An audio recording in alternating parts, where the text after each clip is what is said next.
Vamos lá então, vamos lá, vamos embora. Quero a participação do povo aí. Cadê a Mônica, Elisângela, tá quietinha, Francisco? Professor, Tudo bem? professor, Quem fala? Quem fala agora? é Ana Paula. Oi, Ana Paula. Tem um negócio preto na sua câmera. Tem um negócio preto na minha câmera, deixa eu ver. Acho que é a capinha. Isso. Melhorou? Ah, então tá bom, foi bom você me falar, hein? Vamos lá, vamos iniciar então nossa aula aqui. Vamos lá, vamos juntos aqui. Muitos assuntos importantes. Que encontro maravilhoso, né? Que faz a pós-graduação também o aluno, né, gente? Também o aluno. Quando a turma é boa, isso ajuda muito o professor, ajuda muito o nível da aula. Ainda mais hoje que vivemos uma sociedade problemática, né, gente? O ser humano tá difícil, hein? Nós pensamos muito negativo, reclamamos de tudo, tudo é problema, não tá bom. Não pode ser assim, não. Você pode ver que quem foca muito nas situações negativas dá tudo errado na vida. Não pode. Vamos enxergar tudo do lado positivo, né? Isso é muito importante. Vamos juntos então, turma maravilhosa, eu gosto muito de vocês. Vamos lá. Nós temos então no direito imobiliário duas classificações. Uma classificação chamada ações petitórias e a outra classificação chamada, sim, de ações possessórias. Possessórias não dá para errar, porque possessórias só são três: reintegração de posse, manutenção de posse e interdito proibitório. Nós guardamos muito lá da época da graduação esbúrio e turbação, mas tem um jeitinho mais didático para a gente entender e para explicar para alguém que a gente precisa explicar. A perda da posse total, reintegração de posse é a ação correta. Manutenção de posse é a perda da posse parcial. O Renato tem um sítio, tem uma fazenda, invadiram parte, só parte, parcial. Manutenção, o nome da ação. Se não ocorreu invasão e existe a iminência de ocorrer a invasão, o esbúrio ou a turbação, nós vamos pensar no interdito proibitório, porque é uma ação preventiva. É a ação correta, é a ação preventiva. Então são três possessórias. Hoje, parte da doutrina, eu gosto muito da classificação, chamada de possessórias diretas. E aí as ações de domínio ganham um nome novo, petitórias, mas também ações de domínio e também ações possessórias indiretas, que não está errado. Pelo contrário, a nova doutrina usa essa classificação. Cuidado, nós aprendemos de forma errada também a respeito do princípio da fungibilidade. O advogado faz uma ação de manutenção quando era para fazer um interdito proibitório. O advogado faz uma ação, talvez, de reintegração de posse quando deveria fazer uma manutenção. Ele errou a ação. Não tem nada de princípio da fungibilidade. O princípio da fungibilidade no Brasil não é para consertar erro grosseiro do advogado, do operador de direito.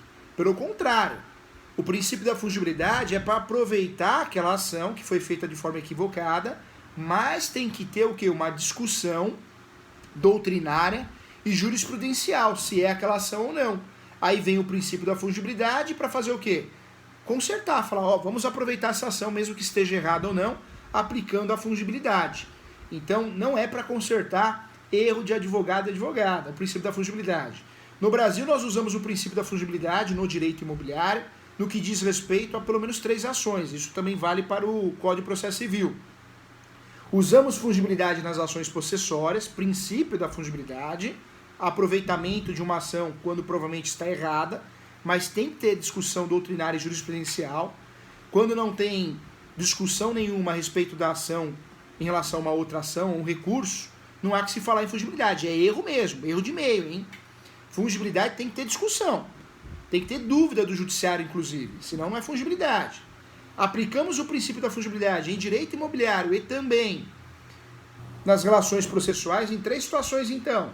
Ações possessórias, tutelas provisórias e também o princípio da fungibilidade aplicado nos recursos. No Brasil é muito comum, nas ações possessórias, a aplicação da fungibilidade, também nas tutelas provisórias. Normalmente o advogado fica com dúvida se ele usa medida cautelar ou tutela antecipada, que nós sabemos que existe uma grande diferença, porque a tutela antecipada é o próprio pedido antecipado. Se eu não estou falando do pedido, eu estou falando de medida cautelar. Medida cautelar é para proteger o processo. A testemunha pode morrer, então eu vou pedir antecipação da testemunha, medida cautelar. A audiência, se demorar muito para ter de instrução e julgamento, a parte não vai conseguir, então peço antecipação da audiência, medida cautelar. Peço antecipação de uma perícia, em virtude de urgência, medida cautelar. Medida cautelar é proteção ao processo, ao pedido. Tutela antecipada é o próprio pedido antecipado. Apesar de não restar dúvida em relação a isso, quando usamos uma e quando usamos a outra, existem muitas confusões. Inclusive, os nossos colegas, operadores do direito, pedem uma quando era para pedir a outra. E aí o judiciário, para não prejudicar a parte, ele pode, deve aplicar a fungibilidade. Você quer ver um momento que acontece muito mesmo, erro de pedido de tutela provisória, é nessas ações de obrigação de fazer. Na ação de obrigação de fazer, o advogado ou a advogada pede, né, que o convênio faça a cobertura da cirurgia, do procedimento cirúrgico. E aí muitas vezes utiliza o pedido errado.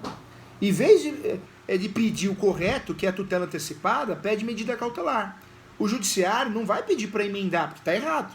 O judiciário vai entender que houve um erro, mas vai aplicar a fungibilidade para gerar economia e celeridade processual e proteger a parte em relação a isso.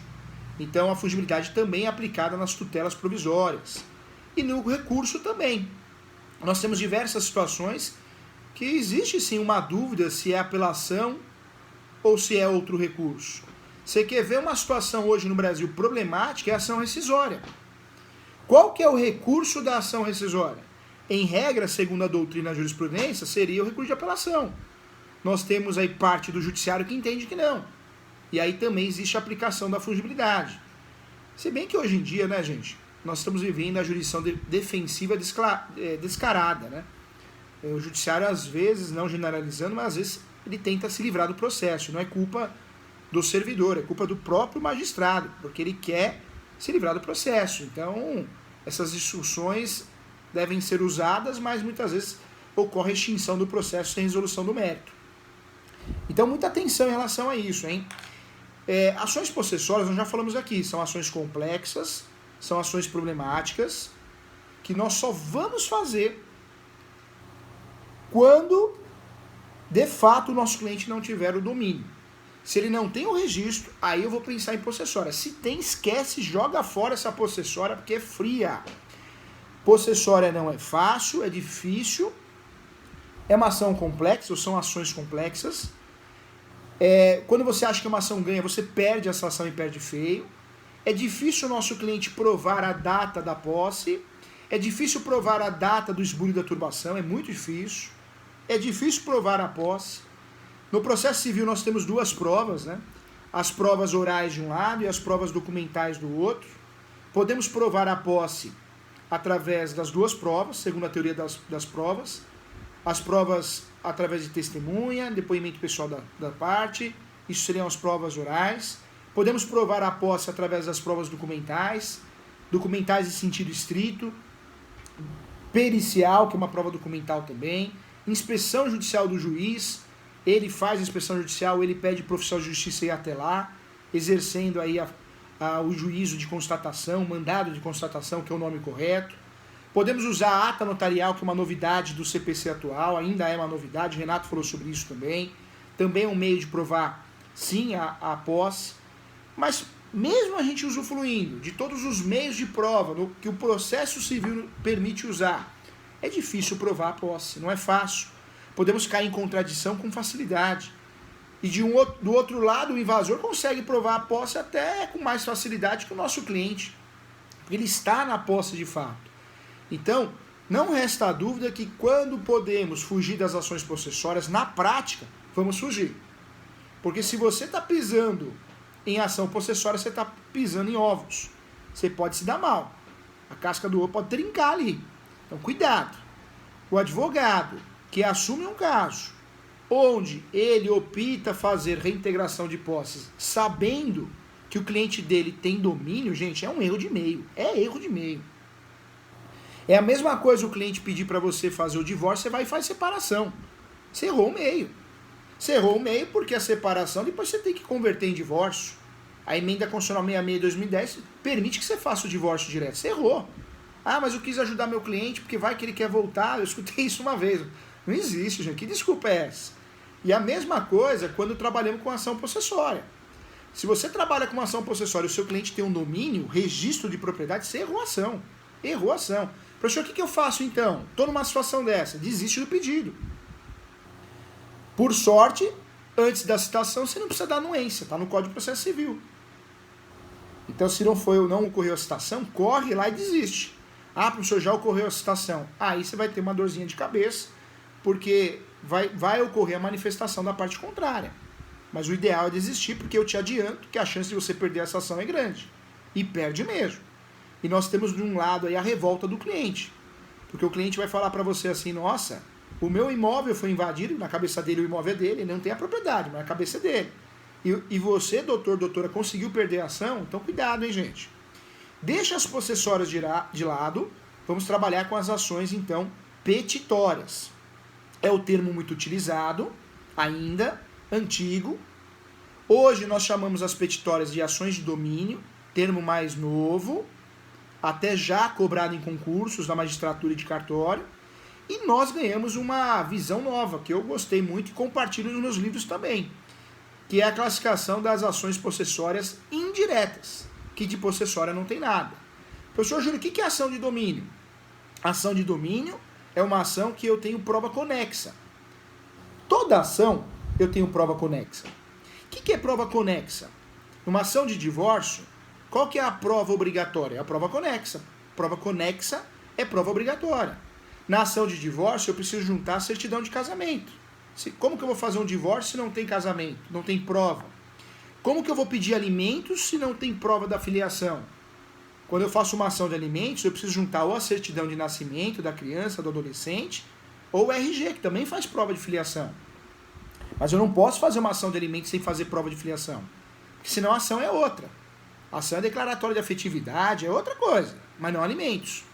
Então no Brasil nós temos sim bons doutrinadores que levam a situação para a prática, reconhece esse conceito de forma muito inteligente da prova conexa. Prova conexa é o artigo 220. Ou melhor, é o artigo 320 que a gente falando aqui do Código de Processo Civil. São as provas que eu devo juntar de forma obrigatória. Várias ações nós temos provas obrigatórias. Você quer ver a ação de despejo? Ação de despejo, como que eu vou fazer uma ação de despejo e não vou juntar um contrato de locação? Tá errado. Ah, professor, mas o contrato é verbal.